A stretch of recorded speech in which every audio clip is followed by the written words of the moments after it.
Oi, tudo bem?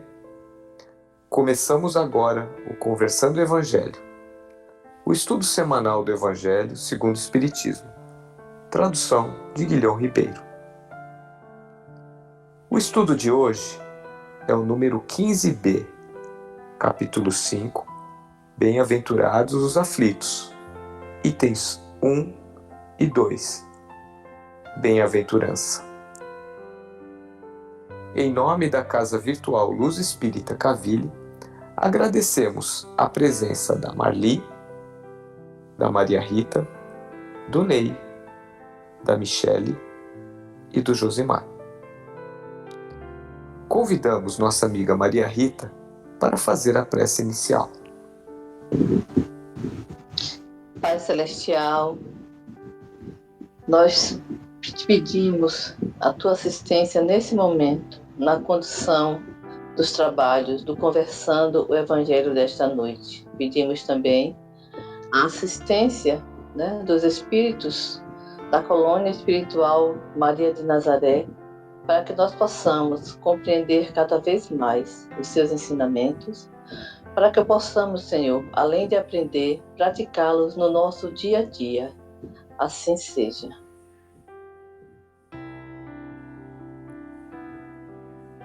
Que assim seja. Dando continuidade ao estudo, pedimos para Marli nos explicar o conceito de bem-aventurados. O entendimento do Espiritismo é o mesmo que está contido no Evangelho? Boa noite a todos. Bom, a nossa concepção de bem-aventurado é de uma pessoa muito feliz, realizada, bem resolvida, que conseguiu atingir os objetivos materiais, profissionais e emocionais. Bem-aventurado é um adjetivo e substantivo masculino. O termo bem vem do latim bene, que significa bem, de modo adequado, de modo feliz. E aventurado se deriva de aventurar, que tem origem na Roma antiga com adventura, que significa por acontecer, ou adventurus, do verbo advenire, que quer dizer chegar a alcançar. É possível encontrar a expressão em muitas ocasiões na Bíblia. Nesta obra, bem-aventurado se refere à felicidade, sendo a pessoa que consegue ser feliz de maneira permanente, quando esta está com seus sentimentos alinhados com a existência de Deus. As bem-aventuranças é o conjunto de ideais presentes na Bíblia, mais especificamente no livro de Mateus, englobando o Sermão da Montanha feito por Jesus. Estes ideais procuram atingir o amor e a humildade, mostrando que ser feliz é possível e como chegar a essa felicidade, mostrando como deverá ser o caráter dos indivíduos que procuram o reino dos céus. Então, cada frase citada da bem-aventurança constitui uma condição e um resultado. Elas englobam uma série de situações humanas em que, no momento que você olha para elas, parece até que é um prejuízo. Mas, atado a esse prejuízo, há sempre uma situação bonita sendo prometida. Então, imagine chamar felizes os pobres de espírito, felizes os que choram, os injustiçados, os que sofrem perseguição. Então, existe uma aparente contradição nisso. Jesus proclama felizes precisamente aqueles que o mundo considera infelizes.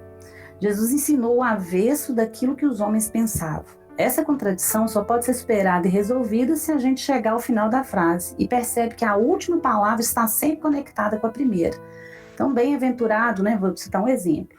Bem-aventurados que sofrem, porque se alegrarão, porque deles é o reino dos céus. E vai fazendo essa comparação em todas elas, que são 9, as bem-aventuranças. Neste sermão é apresentado um novo ideal, com foco no amor e humildade, intuindo conhecimento de espiritualidade e empatia ou misericórdia. Vou encerrar a minha parte citando Mahatma Gandhi, que disse: se toda a literatura espiritual da humanidade perecesse e só se salvasse o Sermão da Montanha, nada estaria perdido. Dando continuidade ao nosso estudo, A pergunta que me foi feita é: a humildade está relacionada à condição social da pessoa? A humildade não tem nada a ver com a condição social da pessoa. A humildade tem a ver com o desenvolvimento moral, ético e espiritual. A humildade, quando presente, nunca está sozinha. Ela está sempre acompanhada de valores fundamentais para a vida em sociedade, tais como a sabedoria, a nobreza de caráter, a tolerância, a gentileza, a gratidão, a compaixão, a benignidade, o amor incondicional. A palavra humildade vem do latim humilitas, derivada da palavra humus, que significa terra fértil, solo fértil. Daí podemos afirmar que a humildade é o terreno fértil por excelência, onde se devem plantar as árvores que frutificam o amor, o respeito mútuo, a solidariedade, a caridade. A humildade abre portas, cria oportunidades, ajuda a pessoa a viver bem em qualquer lugar onde quer que ela esteja. A humildade estabelece padrões elevados de relacionamento. Assim como uma virtude nunca está sozinha, um defeito de caráter também nunca está sozinho. Onde a humildade não reina, reina o orgulho, e com ele a vaidade, o egoísmo, o desamor. As relações sociais se deterioram, as pessoas se machucam e se ofendem mutuamente, e todos sofrem, todos saem perdendo. Em todos os níveis e condições sociais, em todas as culturas, etnias, nações, ricas e pobres, podemos encontrar pessoas humildes e pessoas orgulhosas. Algumas figuras de projeção mundial são tão humildes que chegam a nos comover e nos inspirar como exemplo, mas também existem outras, também de projeção mundial, que são muito orgulhosas, gerando ódio, discórdia, desamor e sofrimento por onde passam. A humildade é um dom do Espírito de Deus que habita em cada um de nós. Todos nós, enquanto criação divina, temos esse dom. Entretanto, nem sempre ele se exterioriza entre nós, habitantes desta nave chamada planeta Terra. A nossa tarefa, a nossa missão nesse imenso caminho de retorno ao Pai, tal qual o filho pródigo, é o reconhecimento de que Deus é o nosso provedor e que nos ama independentemente dos erros e equívocos que tenhamos cometido. O verdadeiro reconhecimento de Deus Pai só acontece dentro de um clima de amor e humildade. A grande maioria de nós, perdidos nas cabíveis, mal vividas e mal compreendidas provas e expiações, enchemos-nos de revolta e encobrimos, consequentemente, a maravilhosa força e poder divino que nos preenche e nos dá vida. Essa revolta embota a nossa mente e torna inacessível os dons do Espírito. Somente recuperando a lucidez e percebendo-nos como espíritos eternos e imortais, além e acima das provas e expiações, encarando-as como degraus do caminho na evolução espiritual, é que poderemos ser humildes, tendo como exemplo de humildade o nosso Mestre Maior, Jesus Cristo. E agora eu passo a palavra a Ney para que ele possa nos responder por que Jesus é o nosso maior modelo de humildade. Pois bem, Maria Rita, para responder a sua pergunta, eu começarei com a questão 625 do Livro dos Espíritos. Kardec pergunta aos Espíritos qual é o tipo mais perfeito que Deus tem oferecido ao homem para lhe servir de guia e modelo. A resposta: Jesus. Para o homem, Jesus constitui o tipo de perfeição moral e a que a humanidade pode aspirar na Terra. Deus nos oferece como o mais perfeito modelo, e a doutrina que ensinou é a expressão mais pura da lei do Senhor, porque sendo ele o mais puro de quantos têm aparecido na terra, o Espírito Divino o animava. Jesus não veio destruir a lei, isto é, a lei de Deus, veio cumpri-la, isto é, desenvolvê-la, dar-lhe o verdadeiro sentido e adaptá-la ao grau de adiantamento dos homens, combatendo constantemente o abuso das práticas exteriores e as falsas interpretações. Por mais radical reforma não podia fazê-la passar do que as reduzindo a esta única prescrição: amar a Deus acima de todas as coisas e ao próximo como a si mesmo. Acrescentando, aí estão a lei de todos os profetas. Pois bem, mas o papel de Jesus não foi o de um simples legislador moralista, tendo por exclusiva autoridade a sua palavra. Cabia-lhe dar o cumprimento às profecias que lhe anunciaram o advento, a autoridade, lhe vinha da natureza excepcional do seu espírito e de sua missão divina. Ele viera ensinar aos homens que a verdadeira vida não é a que transcorre na terra, e sim a que é vivida no reino do céu. Viera ensinar-lhe o caminho que este reino conduz, os meios que ele se reconciliare com Deus, e de pressentir esse Jesus. É o nosso modelo moral por excelência.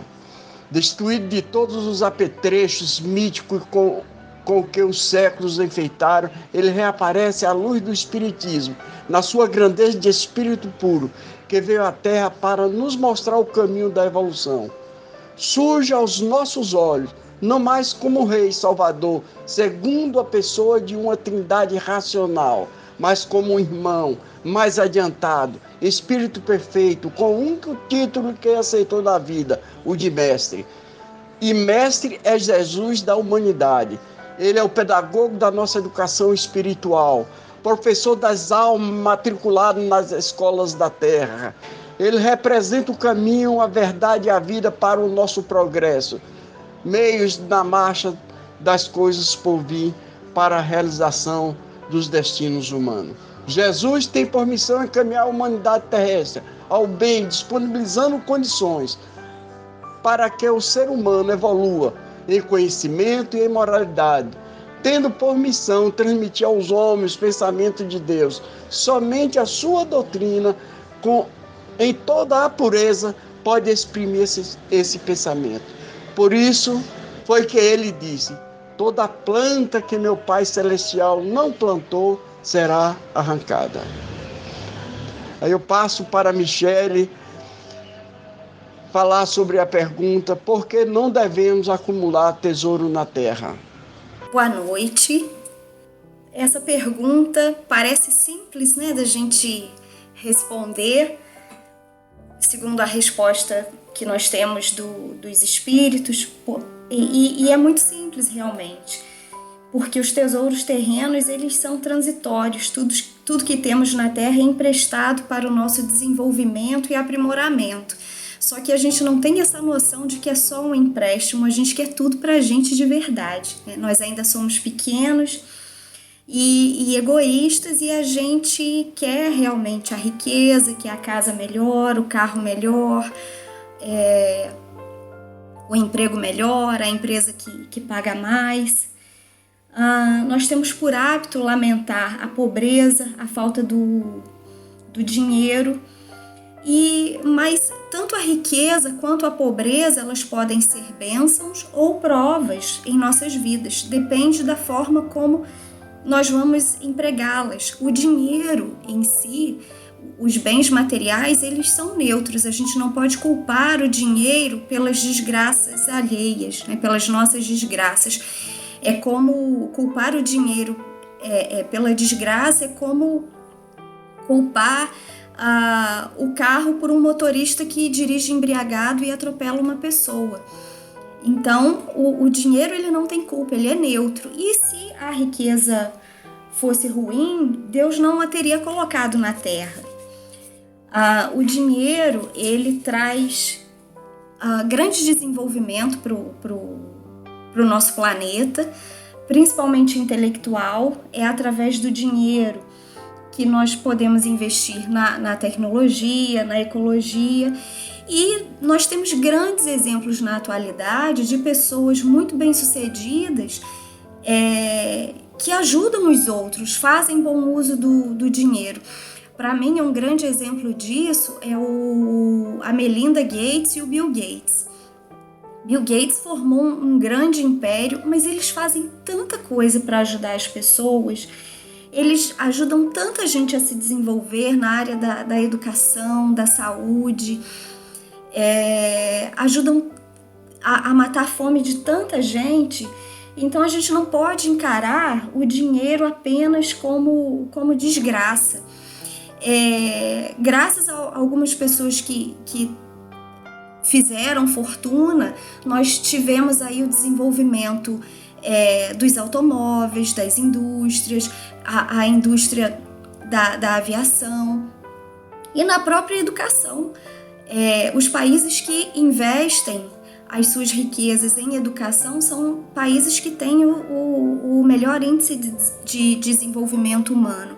Então a gente não pode encarar esse tesouro terreno apenas pelo lado ruim, mas a gente precisa ter a noção de que nós não vamos levar nada daqui. No livro no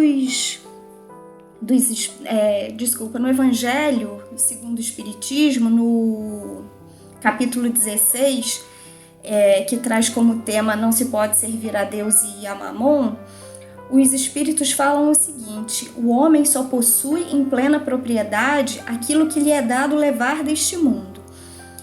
E eles falam nada do que é de uso do corpo, tudo que é de uso da alma, a inteligência, os conhecimentos, as qualidades morais.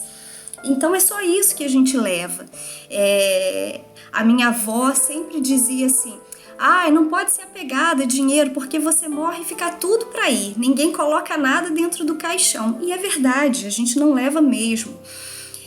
E os espíritos que desencarnam e que eram muito egoístas e avarentos aqui na Terra, têm muita dificuldade ao desencarnar, porque eles são apegados aos bens e vem tudo se esvaindo, né, aqui na Terra, porque normalmente os herdeiros acabam com a fortuna. Então nós devemos usar a riqueza, o dinheiro, para o nosso bem, para a nossa evolução e para a evolução daqueles que estão ao nosso lado. Porque se esse bem veio para a nossa mão, para o nosso círculo familiar, é para a gente fazer bom uso dele e ajudar aqueles que realmente necessitam desse dinheiro. Não adianta a gente sair por aí, comprar carro que é uma fortuna, ter uma mansão, e eu passar na rua, ver uma pessoa mendigando e não se compadecer dessa pessoa, não ajudar aqueles que precisam. Para finalizar, eu não vou ler o texto, mas quero fazer um convite a todos que leiam no livro Esperança, ditado por Emmanuel, psicografia do Chico. No capítulo 46, Emmanuel escreve um texto lindo falando de moeda e trabalho, e ele coloca um contraponto entre o bom uso e o mau uso do dinheiro.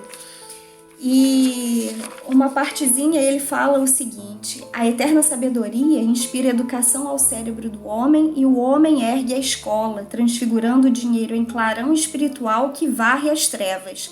Não censures a moeda, que será sempre alimento da evolução. Reflete nos benefícios que ela pode trazer. Ainda assim, para que lhe apreendas todo o valor, se queres fazer o bem, não exijas para isso o dinheiro que pertence na contabilidade moral dos outros. E eu desejo que a gente utilize, né, esse tesouro transitório para o nosso aprimoramento, para que quando a gente chegar lá no mundo espiritual, a nossa moral realmente tenha crescido, nós consigamos carregar isso com a gente e desapegada realmente dos bens materiais, mas levar o que a gente consegue, que é o nosso conhecimento e o nosso aprimoramento. E aí eu pergunto para o Josimar, já que a gente está falando de sofrer pelo dinheiro, de ser apegado, o que é o bem e o mal sofrer, Josimar? O que você acha dessa questão?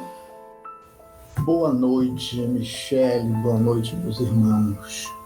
Então, Eu só queria fazer uma observação, né? É muito comum a gente ouvir as pessoas falarem que o espiritismo exige o sofrimento, né? Que o sofrimento é necessário para o progresso do espírito. E eu gostaria de ressaltar que isso não é bem assim, não é? O sofrimento não é necessário. O sofrimento é uma opção de como você vai enfrentar aquela dor, né? A dor, sim, a dor é necessária. Vem para nos lapidar. Agora, a forma como nós nos relacionamos com essa dor é que é o X da questão, né? Pode ser com sofrimento ou sem sofrimento, né? Então, continuando, né, concordando aí com a colocação da Michele, eu trago para vocês, né, algumas colocações, inclusive de Joana de Ângeles, né? Ela nos alerta nos alerta para a necessidade de buscarmos a sua cessação, a cessação do sofrimento, né? Então, ela nos afirma que se nós estamos sofrendo, é necessário que nós tentemos identificar a causa do sofrimento. Geralmente procedem de atos degenerativos, próximos ou remotos, referente às suas encarnações. Ao lado daqueles que resultam das dívidas kármicas, estão os decorrentes das suas emoções desequilibradas, que têm nascente no egoísmo, no apego, na imaturidade psicológica, dentre outros. E apresentam-se em plano de destaque o medo, o ciúme, a ira, que explodem facilmente engendrando o sofrimento. Então, essa relação que nós temos, nós podemos manter com os valores do mundo material, são um dos principais agentes causadores do sofrimento, né? Mas uma vez que o sofrimento existe, né, como é que a gente pode nos relacionar com ele? Que é o bem e o mal sofrer, né?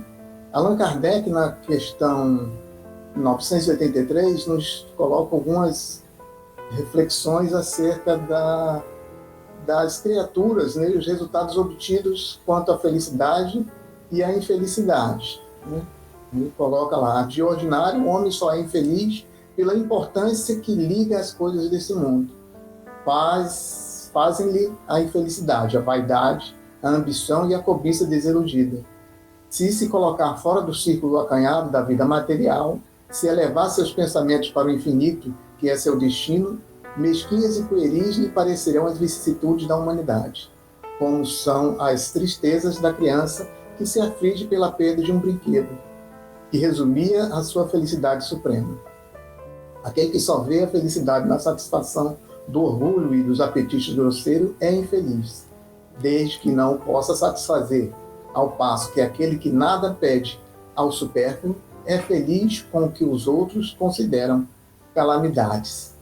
Então, ao passo que esse é o mal sofrer, né, com o sofrimento diante das vicissitudes, o bem sofrer é enxergar na passagem pelas aflições a oportunidade de mostrar, né, o quanto a sua fé é fundamentada, o quanto crê nos ensinamentos do Mestre Jesus.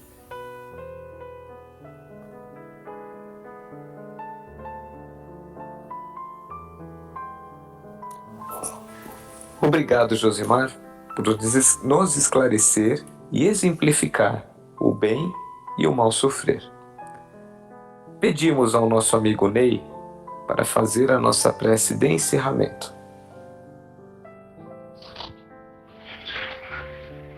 Vamos nos acalmando, colocando em posição de agradecimento.